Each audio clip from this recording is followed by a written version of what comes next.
The Scarlet Letter by Nathaniel Hawthorne. 13. Another view of Hester. In her late singular interview with Mr. Dimmesdale, Hester Prynne was shocked at the condition to which she found the clergyman reduced. His nerves seemed absolutely destroyed. His moral force was abased into more than childish weakness. It grovelled helpless on the ground, even while his intellectual faculties retained their pristine strength, or had perhaps acquired a morbid energy, which disease only could have given them. With her knowledge of a train of circumstances hidden from all others, she could readily infer that, besides the legitimate action of his own conscience, a terrible machinery had been brought to bear, and was still operating, on Mr. Dimmesdale's well-being and repose. Knowing what this poor fallen man had once been, her whole soul was moved by the shuddering terror with which he had appealed to her, the outcast woman, for support against his instinctively discovered enemy. She decided, moreover, that he had a right to her utmost aid. Little accustomed, in her long seclusion from society, to measure her ideas of right and wrong by any standard external to herself, Hester saw, or seemed to see, that there lay a responsibility upon her in reference to the clergyman, which she owned to no other, nor to the whole world besides. The links that united her to the rest of humankind, links of flowers, or silk, or gold, or whatever the material, had all been broken. Here was the iron link of mutual crime, which neither he nor she could break. Like all other ties, it brought along with it its obligations. Hester Prynne did not now occupy precisely the same position in which we beheld her during the earlier periods of her ignominy. Years had come and gone. Pearl was now 7 years old. Her mother, with the scarlet letter on her breast, glittering in its fantastic embroidery, had long been a familiar object to the townspeople. As is apt to be the case when a person stands out in any prominence before the community, and, at the same time, interferes neither with public nor individual interests and convenience, a species of general regard had ultimately grown up in reference to Hester Prynne. It is to the credit of human nature that, except where its selfishness is brought into play, it loves more readily than it hates.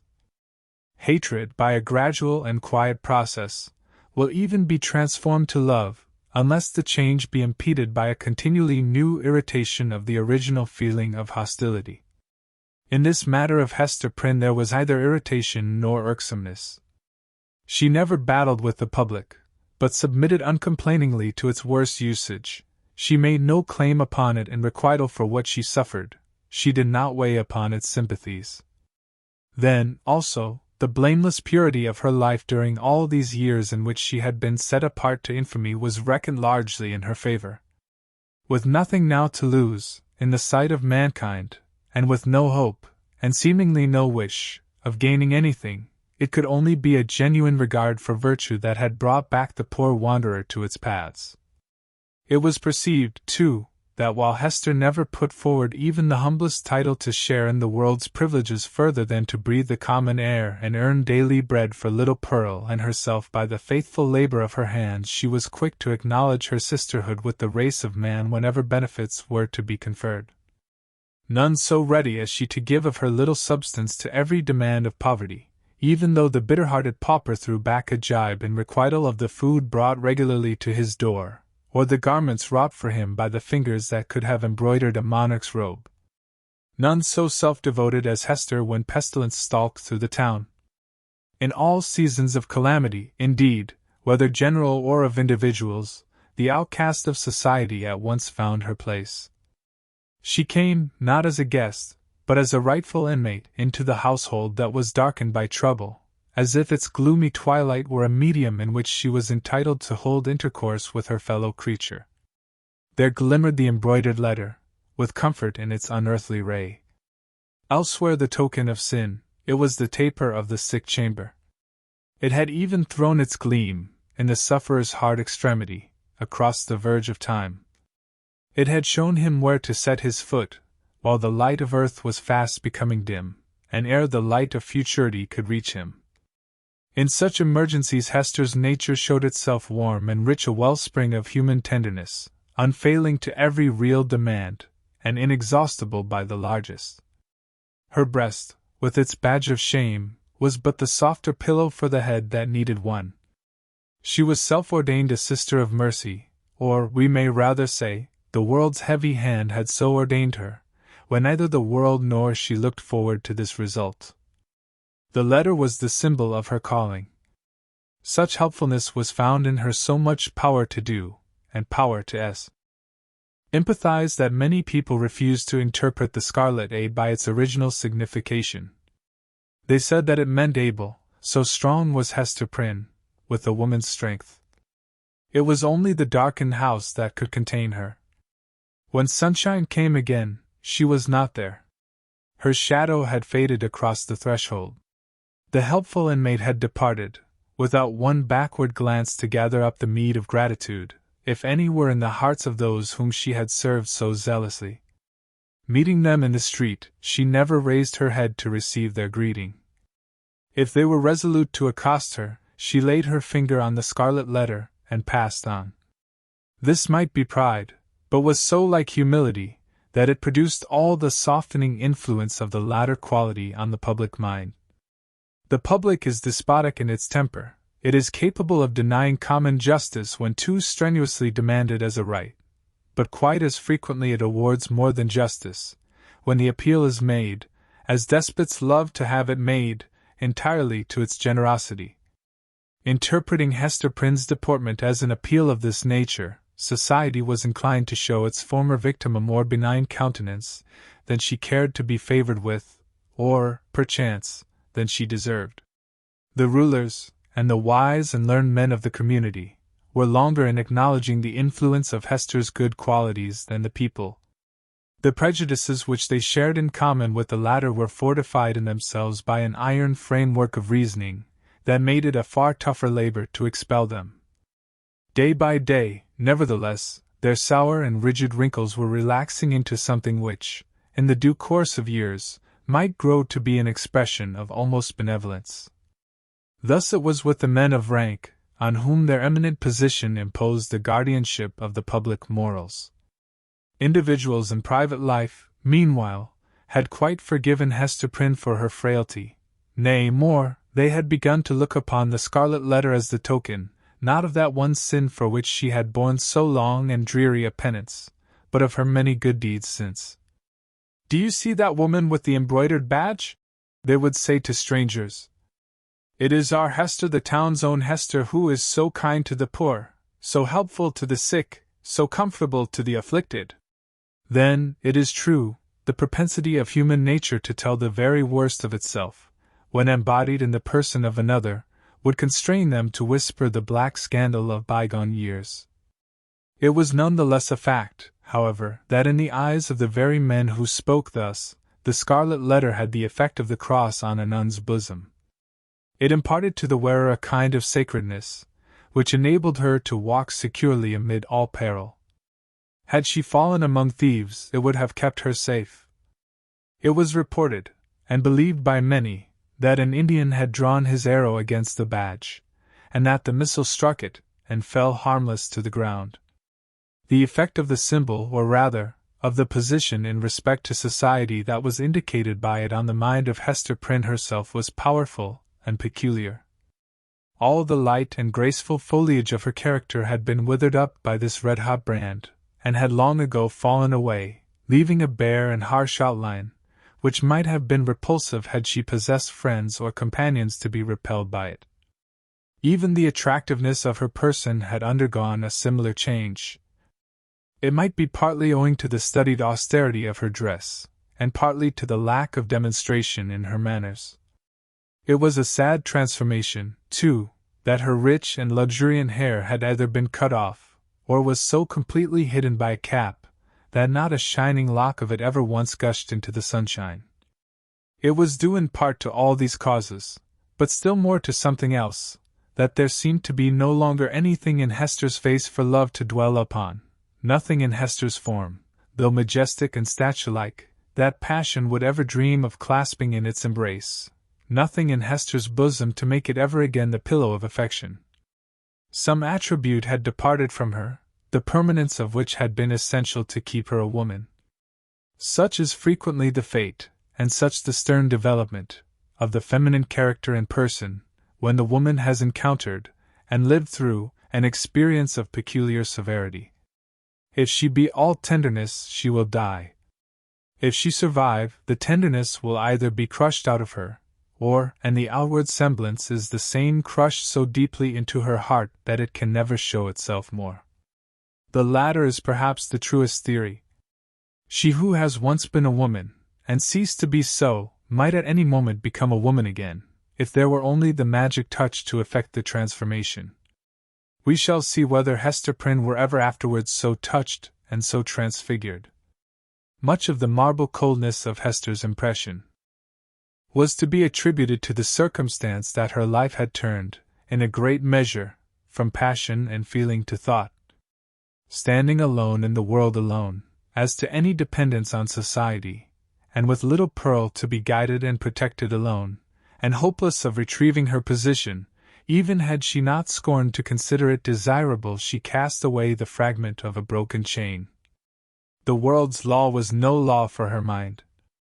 It was an age in which the human intellect, newly emancipated, had taken a more active and a wider range than for many centuries before. Men of the sword had overthrown nobles and kings. Men bolder than these had overthrown and rearranged, not actually, but within the sphere of theory, which was their most real abode, the whole system of ancient prejudice, wherewith was linked much of ancient principle. Hester Prynne imbibed this spirit.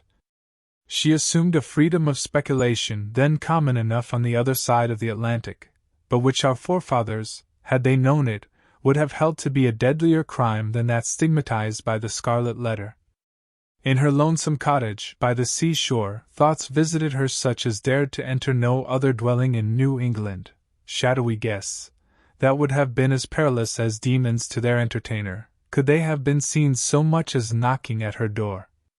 It is remarkable that persons who speculate the most boldly often conform with the most perfect quietude to the external regulations of society.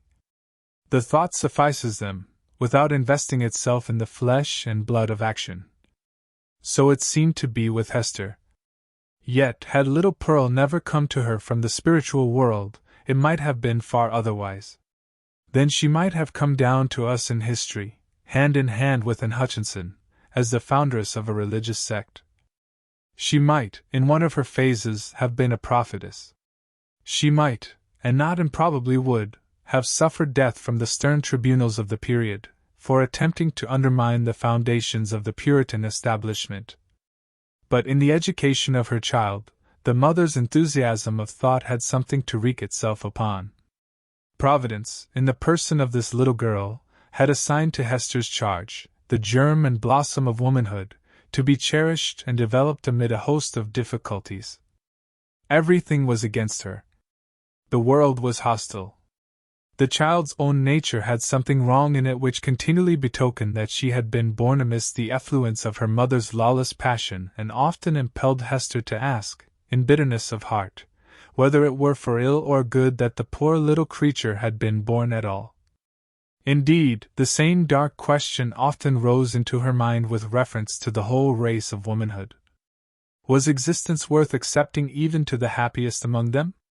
As concerned her own individual existence, she had long ago decided in the negative, and dismissed the point as settled. A tendency to speculation, though it may keep women quiet, as it does man, yet makes her sad.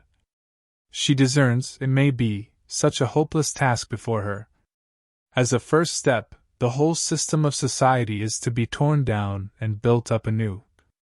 Then the very nature of the opposite sex, or its long hereditary habit, which has become like nature, is to be essentially modified before woman can be allowed to assume what seems a fair and suitable position.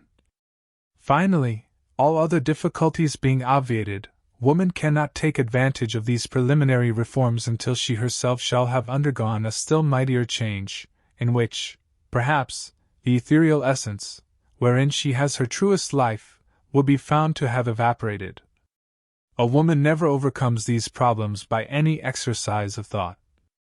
They are not to be solved, or only in one way. If her heart chance to come uppermost, they vanish. Thus Hester Prynne, whose heart had lost its regular and healthy throb, wandered without a clue in the dark labyrinth of mind, now turned aside by an insurmountable precipice, now starting back from a deep chasm. There was wild and ghastly scenery all around her, and a home and comfort nowhere. At times a fearful doubt strove to possess her soul, whether it were not better to send Pearl at once to heaven, and go herself to such futurity as eternal justice should provide. The scarlet letter had not done its office. Now, however, her interview with the Reverend Mr. Dimmesdale, on the night of his vigil, had given her a new theme of reflection, and held up to her an object that appeared worthy of any exertion and sacrifice for its attainment. She had witnessed the intense misery beneath which the minister struggled, or, to speak more accurately, had ceased to struggle. She saw that he stood on the verge of lunacy, if he had not already stepped across it. It was impossible to doubt that, whatever painful efficacy there might be in the secret sting of remorse, a deadlier venom had been infused into it by the hand that Professor feared relief.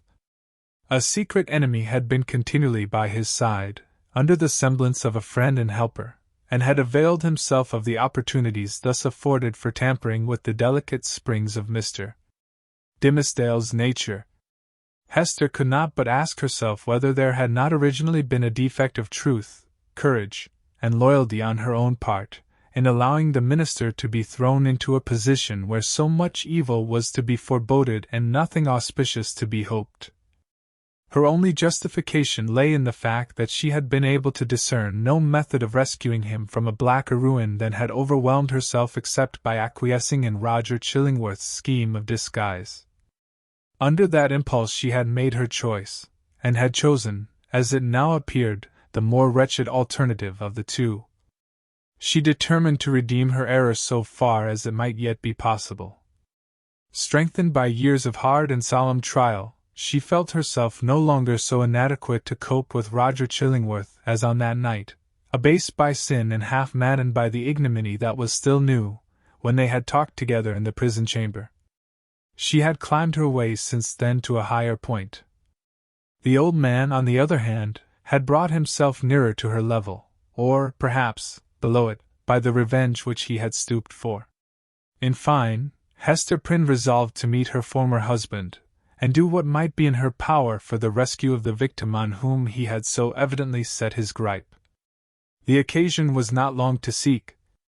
One afternoon, walking with Pearl in a retired part of the peninsula, she beheld the old physician with a basket on one arm and a staff in the other hand, stooping along the ground in quest of roots and herbs to concoct his medicine withal.